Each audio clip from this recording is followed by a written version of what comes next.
I wasn't feeling well for years. I was fatigued. I just didn't have the normal nerve sensations in my eyes. It always felt like I had an eyelash in my eye. Finally, the doctor told me I was not going crazy. There was something wrong.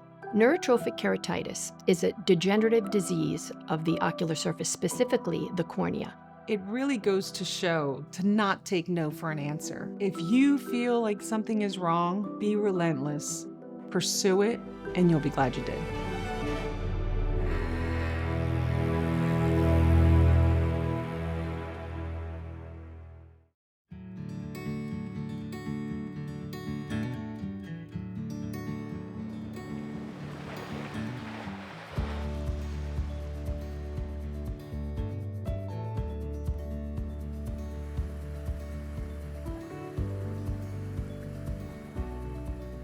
Let me show you the master bedroom. It's really large.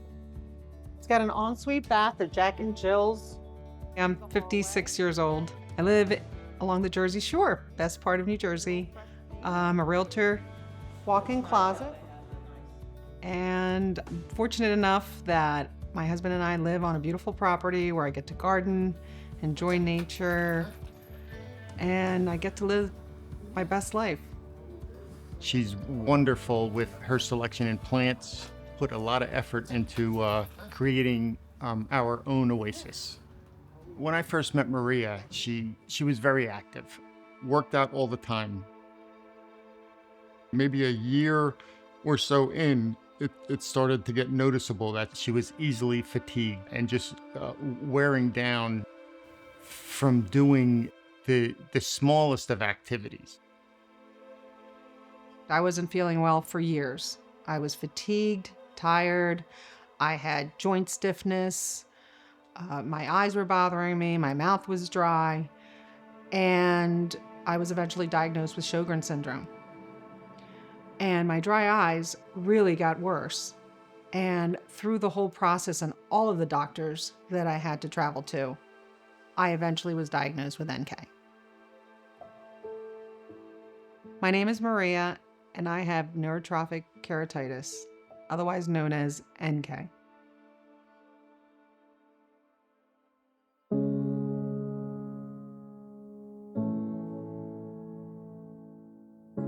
Neurotrophic keratitis is a degenerative disease of the ocular surface, specifically the cornea. This is where you have corneal nerves that are impaired or abnormal. And you can imagine if they're impaired, this can cause many problems. Patients may experience a blurriness of their vision, foreign body sensation, maybe a bit of photophobia or light sensitivity, and redness of their eye.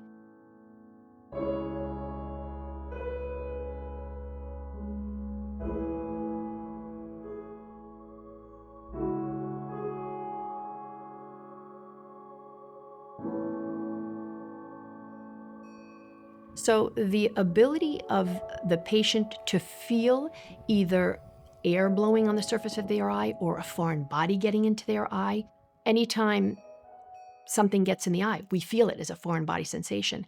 These patients do not have that feeling. So there are a lot of little things that I've had to change just to help my eyes feel better. Maria is constantly worried about her eyes. If you walk around the house, there are eye drops hidden in every corner of the house. For example, a ceiling fan. Something as silly as a ceiling fan. I can't have a ceiling fan in the house because it's actually drying out my eyes. There are sunglasses everywhere, and she cannot leave the house without sunglasses, even on a cloudy day. Or if I travel in a car with a friend, I have to ask them to turn down the air conditioning or their vents or redirect the vents because I can't have air blowing into my eyes. I'm constantly closing air vents, adjusting air vents, just doing anything I can to protect her from any kind of breeze or wind. It always felt like I had an eyelash in my eye. I was referred to an ophthalmologist, and finally the doctor told me I was not going crazy. There was something wrong.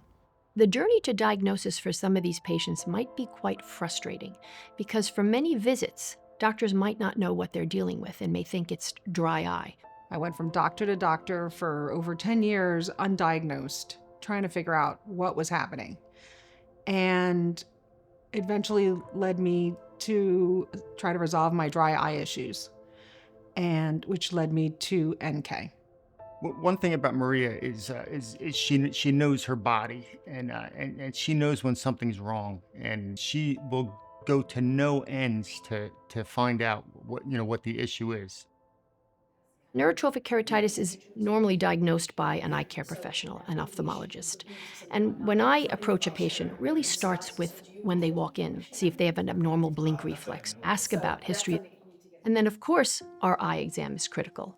We utilize specialized stains on the surface of the eye that will highlight patches of dryness or irregularities of the superficial layer of the cornea. The cornea is a very specialized structure. It's transparent, and its role is to focus light to the back part of the eye, but also serves a function to protect the eyes from any bacteria or allergens that might get into the surface of the eye. These patients, because they have an abnormality of their corneal nerves, the nerves are not functioning appropriately. It's important to check the sensation. Sometimes I use a cotton wisp that I just brush along the surface of the cornea to see if the patients feel it or react. So if their sensation is decreased and they have some of the other findings, doctors should have a high suspicion for neurotrophic keratitis. I didn't realize that I was losing any sort of nerve feeling in my eyes. I would look in the mirror and I would find things in my eyes, multiple eyelashes, things that I would never be able to stand for a second. I just didn't have the normal nerve sensations in my eyes.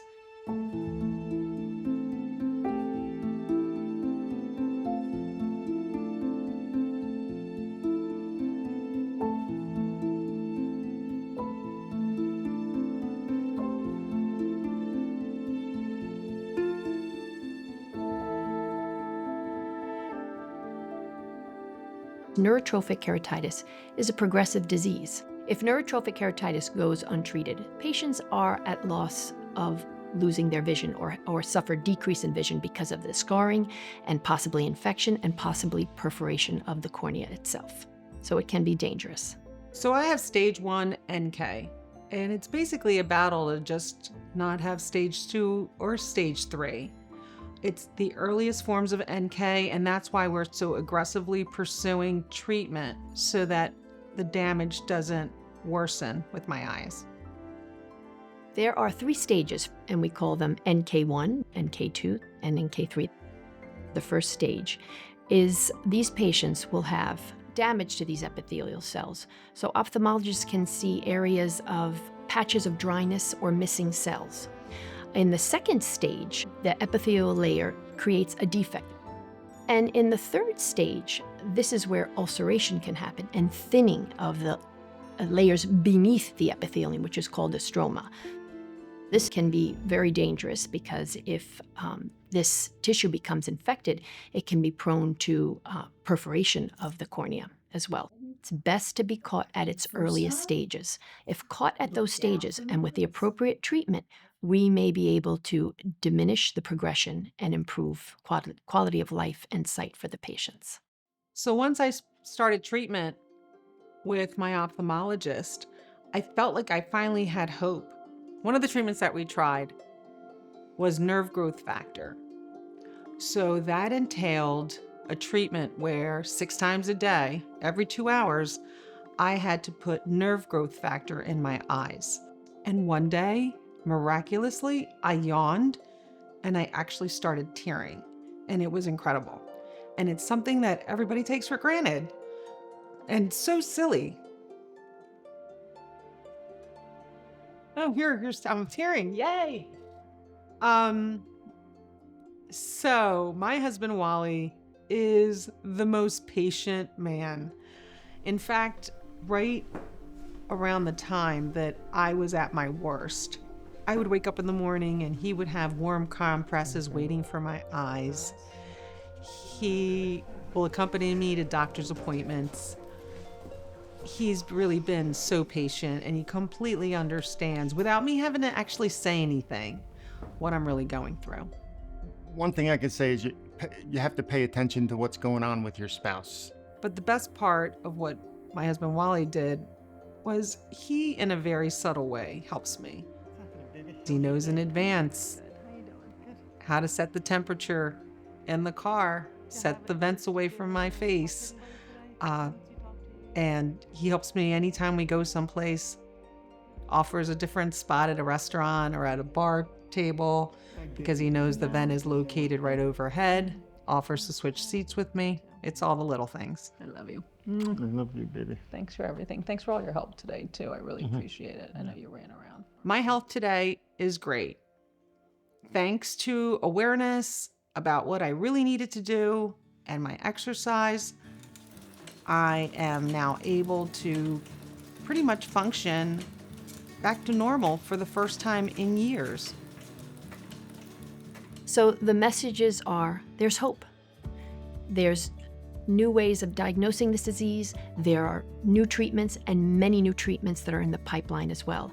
So the bottom line is giving these patients the hope, making sure that they get in to see their ophthalmologist, but also take care of any other disease processes in their body, such as diabetes or autoimmune conditions that may exacerbate or may play a role in this disease process as well. I think you just have to, read your body and pay attention. It seems that there are a lot of new methods and treatments out there that everyone's working on, and Maria was fortunate enough to associate herself with a great doctor that's helped her immensely. So I'm really hopeful for the future. When it comes to my eyes, I know I'm in the best care. I know that I'm getting the best treatments. And it really goes to show to not take no for an answer. If you feel like something is wrong, be relentless. Pursue it, and you'll be glad you did.